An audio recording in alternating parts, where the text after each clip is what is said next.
ये जो आप तस्वीर देख रहे हैं ये सरहुल मैदान का है और मैं आप बता दूं कि आदिवासी रूढ़ी सुरक्षा मंच की आज प्रमंडलीय बैठक है। बैठक में रघुवर दास भी पहुंचे हैं और कई प्रमुख चेहरे हैं जो पूर्व विधायक और पार्षद रह चुके हैं और बुद्धिजीवी हो या युवा वर्ग हो सभी सम्मिलित हुए हैं। और रघुवर दास मैं बता दूं कि 2 से 3 घंटे यहाँ बिताए, लेकिन मीडिया से बात करने से साफ इनकार किए।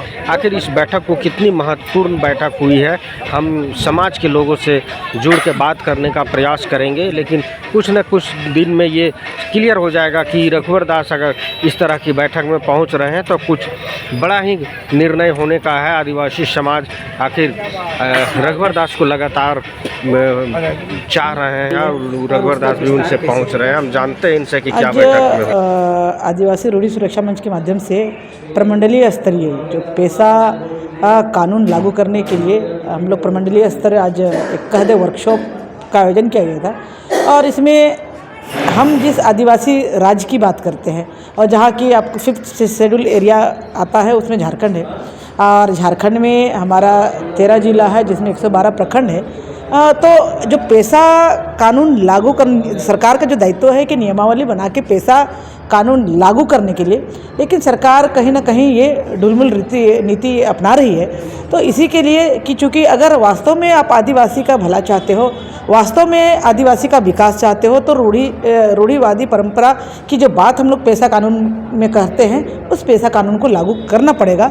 और लागू करने के लिए कैसे हम भाई लोगों के बीच तक जो ये पैसा कानून सारे लोगों का, जितने भी जनजाति समुदाय है सारे लोगों की तरफ से मांग है कि ये पैसा कानून लागू हो।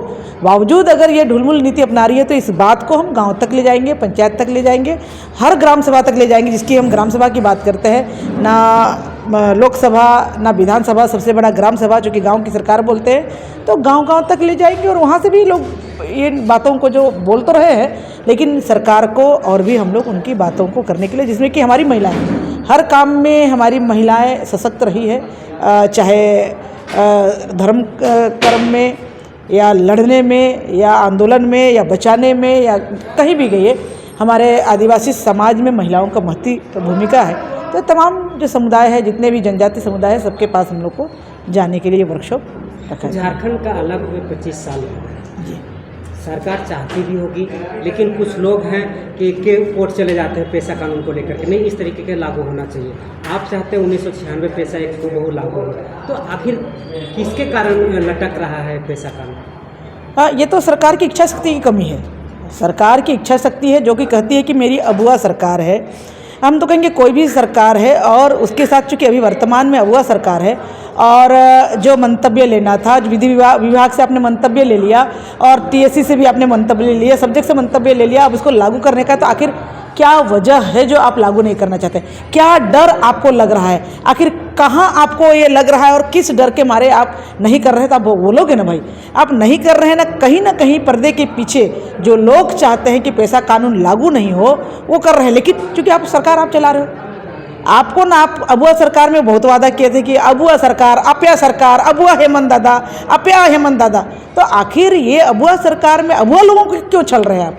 क्यों ये पैसा कानून लागू करने में हिचक रहे हैं? आपको पैसा कानून लागू कीजिए। और पैसा कानून में जैसे रूढ़िवादी परंपरा, आप चूँकि सारे लोग हर समाज के लोग हैं, ये जनजाति समुदाय अलग अलग है, 33 जनजाति समुदाय है, और आपको सुझाव लेना है। आपका सुझाव किसी ने, आप बंद कमरे में हम रूढ़िवादी की बात करते हैं, रूढ़िवादी परंपरा की बात करते हैं, गांव की बात करते हैं, जंगल की बात करते हैं, हर खदान की बात करते हैं, और आप 5 स्टार होटल में आप बैठ के कुछ लोगों के माध्यम से आप बैठ के चर्चा करते हैं। आप गाँव गए, वहाँ से चर्चा किए, आप ग्राम सभा में ले गए, नहीं ले गए, तो कहीं ना कहीं आप दिग्भ्रमित करने का काम कर रहे हैं। और आपका जो दिग्भ्रमित करने का जो षड्यंत्र है, षड्यंत्र को ये समाज, जनजाति समाज वो समझ चुकी है, और ये गांव-गांव में भी जाएगी और अपनी बातों को रखेगी और आपको ये करेगी कि आपको ये पैसा कानून आपको लागू करना है। चूँकि पैसा कानून 1996 इसलिए भी लागू होना ज़रूरी है कि उसमें अब गाँव का जो सरकार है, जैसे केंद्र में आप लोकसभा आप चला रहे हैं, राज्य में विधानसभा चला रहे हैं, लेकिन जो सत्ता का विकेंद्रीकरण जो कि आदिवासी समाज में ये ग्राम सभा का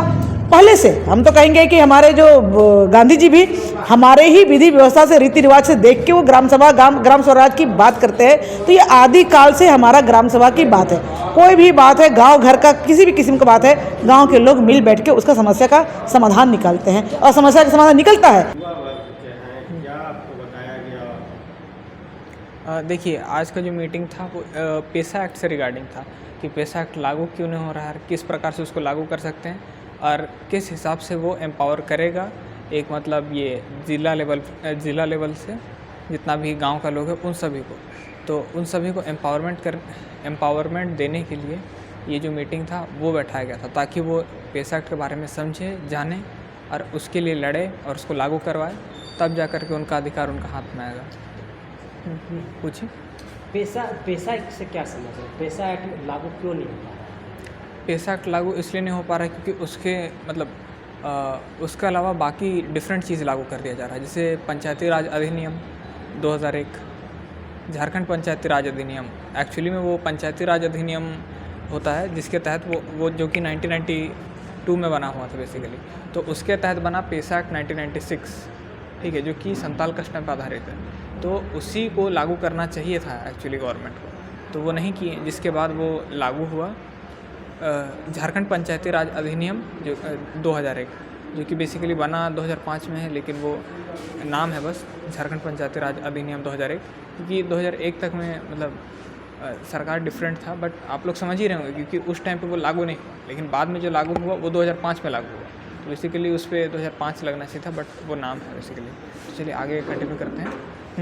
तो पेसा एक्ट इम्पोर्टेंट इसलिए था क्योंकि अभी जैसे आप देखिएगा ग्रामीण स्तर पे ना कोई मतलब इम्प्लीमेंट नहीं हो रहा है। क्यों? क्योंकि उसमें गवर्नमेंट का इंटरफेरेंस है, और जहाँ गवर्नमेंट का इंटरफेरेंस होगा वहाँ पास अभी ग्रामीण क्षेत्र में बेसिकली वहाँ सुप्रीम पावर मतलब हाईएस्ट अथॉरिटी इन सभी को दिया जाता है, ग्राम प्रधान सबको, तो उन सभी का जवाबदेही होगा ना, जितना भी फंड्स वगैरह होगा। तो अब जैसे कि गांव में कुछ भी काम होगा तो उन सभी के लिए अधिकार जैसे ग्राम का जो प्रधान होगा उसको होगा और बाकी लोगों को होगा, जो ग्रामीण लोग हैं वो लोगों को होगा, ठीक है। तो उससे वो लोगों को अधिकार मिलता है। तो जो लो लेवल पे जो व्यक्ति लोग हैं वो लोगों को मतलब इससे एजुकेशन वगैरह सब मतलब प्रॉपर रूप से मिल जाएगा, मेरा मान्यता ये है, और बाकी राइट्स वगैरह भी मिल जाएगा आगे। इसीलिए तो वो एक प्रकार से वो सिस्टम को भी वापस से रीजनरेट करने का काम करेगा, जिसे मुंडा मान के सिस्टम है। हर एक गांव का एक ग्राम प्रधान रहता है जिसको मुंडा बोलते हैं।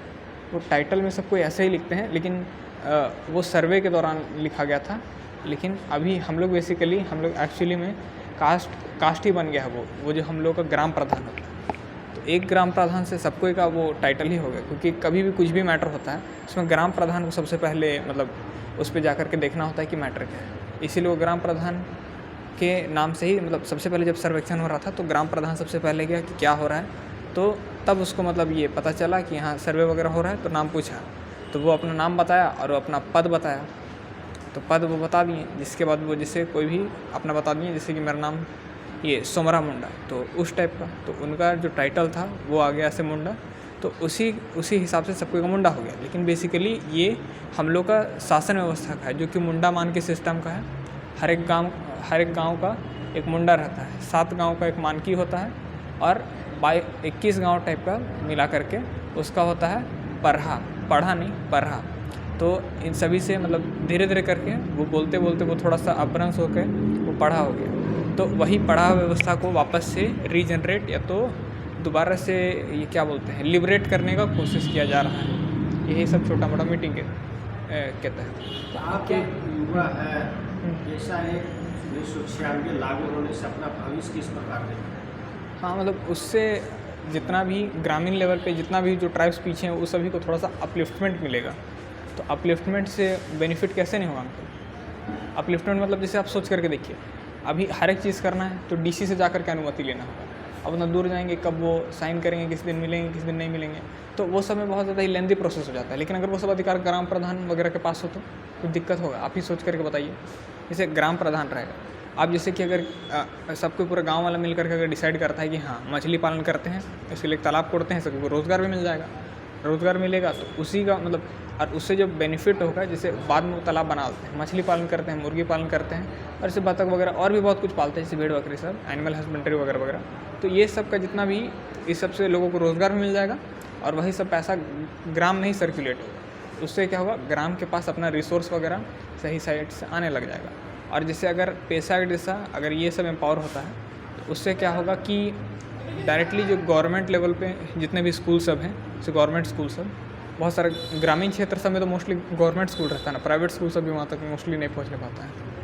हाँ, तो वो सब इससे एम्पावर हो जाएगा, वही बोलना चाह रहे थे। परिचय अमन मुंडा।